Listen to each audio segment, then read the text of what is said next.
Here are most of the ingredients. I'm going to use Steamfresh broccoli. You can do any type of chicken bouillon. You can do even the little cubes and make your own.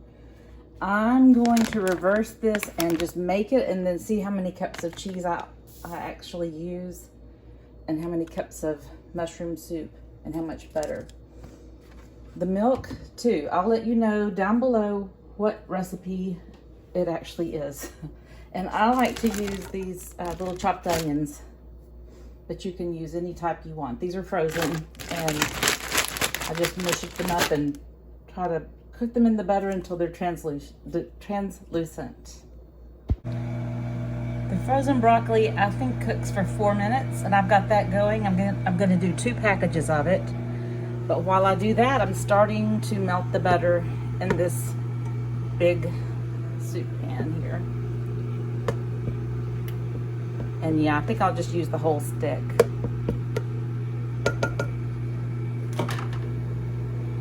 Next, I'll put in the onions.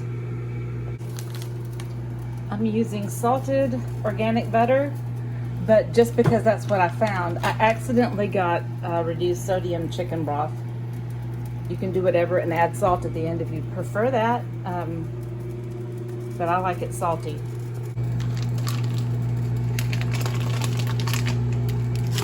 Okay, I'm going to use these frozen onions now. See how many I put in there? Basically all of them. And then I have to pick out the 1 or 2 that have the little skin on them still. We love onions, but if you don't, just leave them out. I usually leave them out if I'm making it for Christmas for the whole family.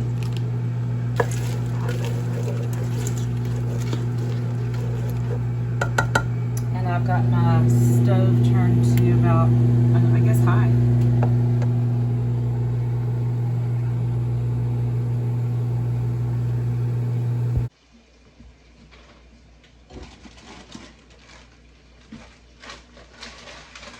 Second bag goes in, putting it in for 4 minutes.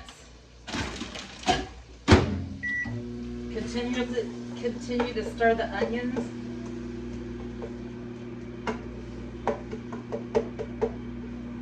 Hope you can see this.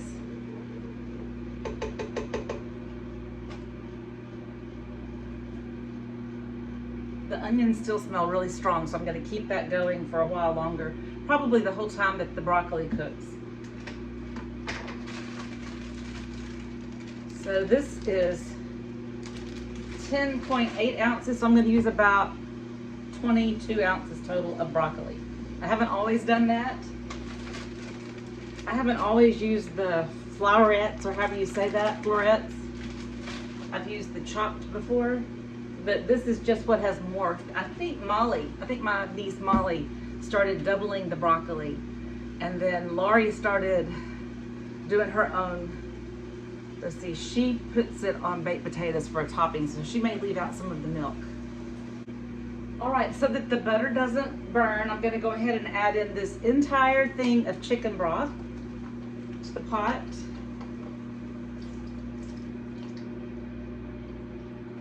And I turn my burner way down, almost to medium. This is really dark chicken broth.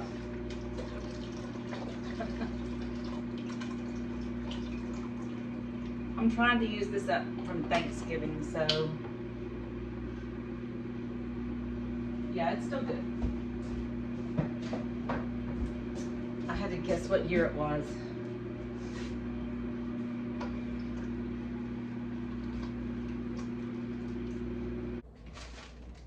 I've timed myself on this soup, and it takes less than 15 minutes to make. Putting the broccoli in so it'll season in the chicken broth. And I'll turn up the stove. I'll turn up the stove too.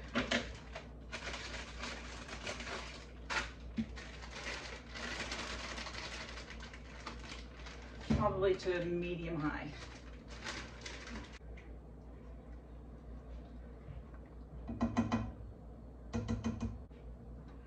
I'm just going to start dumping in the mushroom soup too.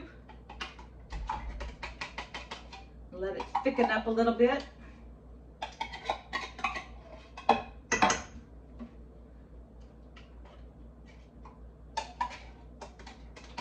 I've opened all 4 of them thinking that may be what I do, but I'll see.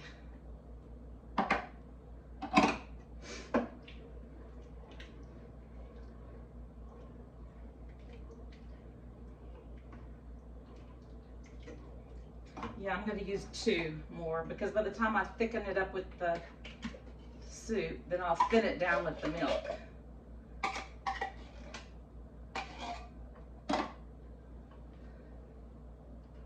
So Mama has flu, and we're taking soup to her, hopefully, if she feels like eating.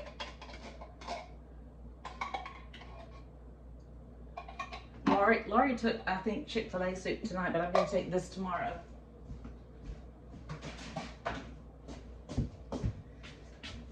But this is our Christmas go-to. It's my, I would say, my trademark.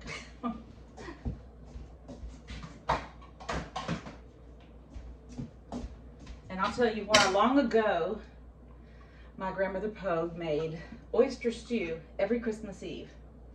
And it was a delicacy in Hampshire, Tennessee that she felt was so fine. But we just had a bowl. It was mostly milk and maybe 1 or 2 little tiny floating oysters. And we didn't know that that was something we could turn down. She always said it made us sleep better on Christmas Eve. And it probably did. The warm milk and the maybe even the oysters made us sleep better. I don't know why she said that, but as soon as we started marrying, I think Teresa's husband came home and we all showed him what we had for Christmas Eve. It was a bowl of soup and crackers.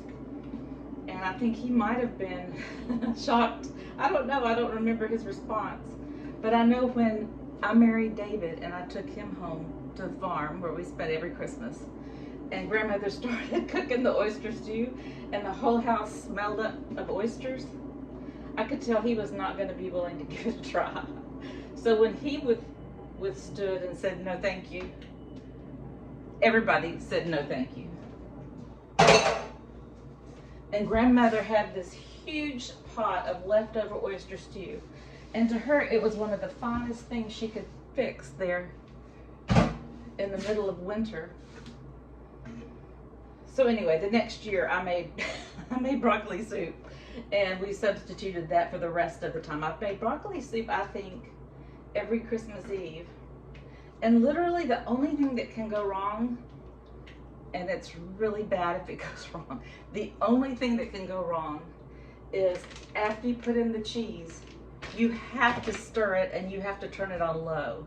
You will scorch the cheese if you don't, and it is not a good taste. And this is a lot of ingredients to waste. So you might want to do it in a crock pot or make it in the pan like this and then just heat it in the crock pot. But it sure is nice to come home and have either leftovers in the refrigerator or if you've been out shopping for Christmas, to have a little bit of this. Even if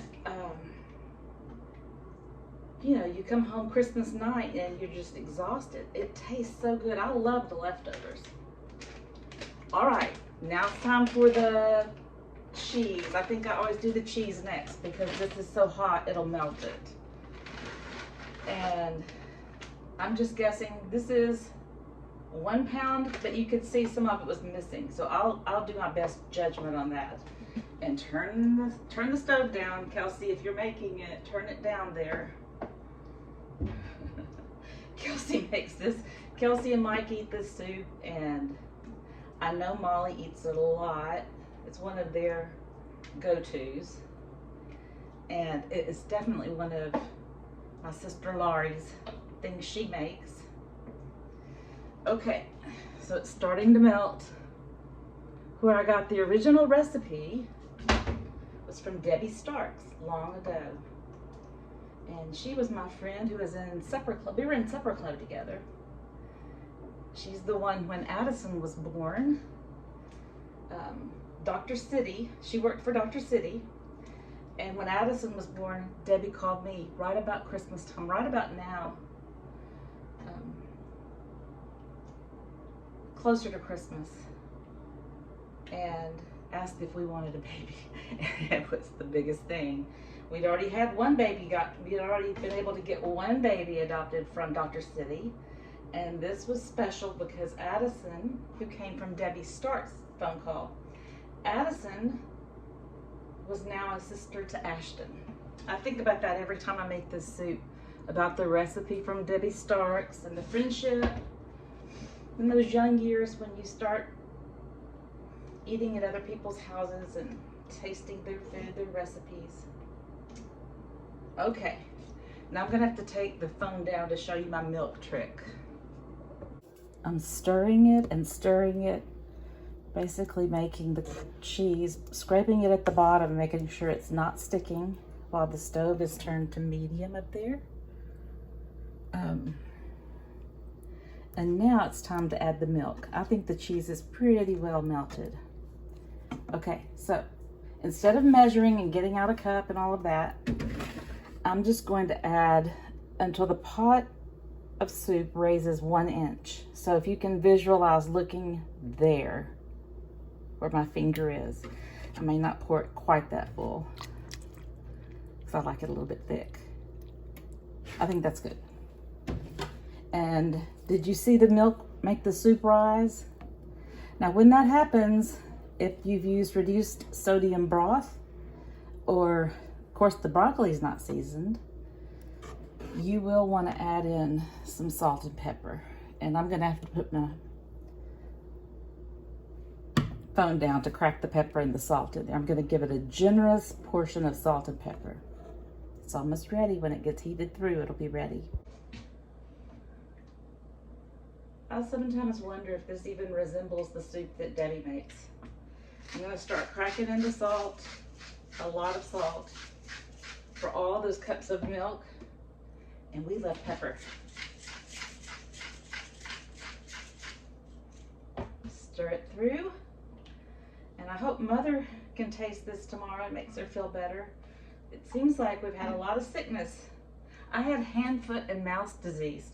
I don't think I've shared that online, but that took me out for Halloween.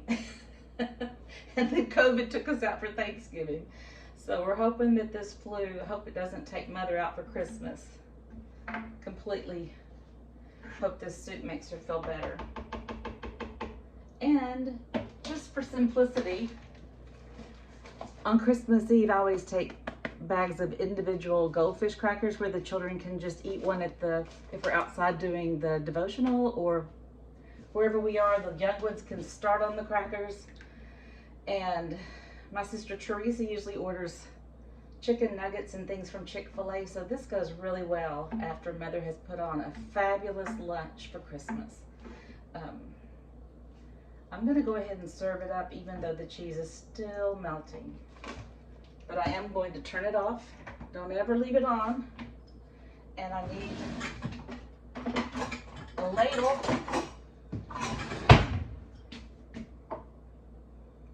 Let's see what it looks like. Yeah, I think the mushroom soup, the 4 cans, is perfect.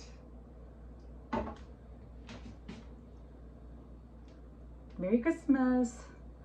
Hope that's calming and warming if you make it at your house. And let me know how it goes. You want mostly broccoli or mostly soup? Mostly broccoli. You want some crackers in yours? Just a little bit. Like how many? Is that good? Mm-hmm. Okay, here's yours. Do you like this better than oyster stew? Yes. I found in Grandmother's diary, I'm going to read something out of it. Okay, my grandmother never really went anywhere. I remember us taking her to the ocean the first time she's put her toe into the ocean.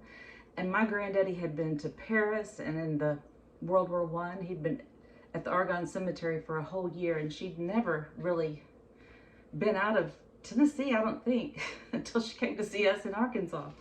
But one time she did. She went on a trip when she was 17. I'll tell you about it. These are her words. My Uncle Ernest Kittrell told me when I was 17 he would like to get me a train ticket to come to Lexington, Kentucky to visit him and his wife and son, who was 2 years younger than I was. Lexington is in the prettiest part of Kentucky. The mockingbirds sing the sweetest and the bluegrass is the greenest in Kentucky. That was during Thanksgiving holidays. Uncle Ernest took us to a hotel where we had a 5-course dinner served by black men in white jackets. I remember they served oysters in the shell with lemon juice. Afterward, we went to the theater and saw The Naughty Wife. James Bingham, my cousin, played the piano really well. He had all the latest songs. Always had just come out. I went from Lexington to Louisville to visit Uncle Albert and his wife and his 2 small children, and then home. So that was her outing of a lifetime. How some of us might go on a cruise or think we're just ruined if we don't get to see the beach in the summer. That was it for her. It was her trip from the time she was born till, I believe, the time she was probably married. And oysters were a very big part of her memory.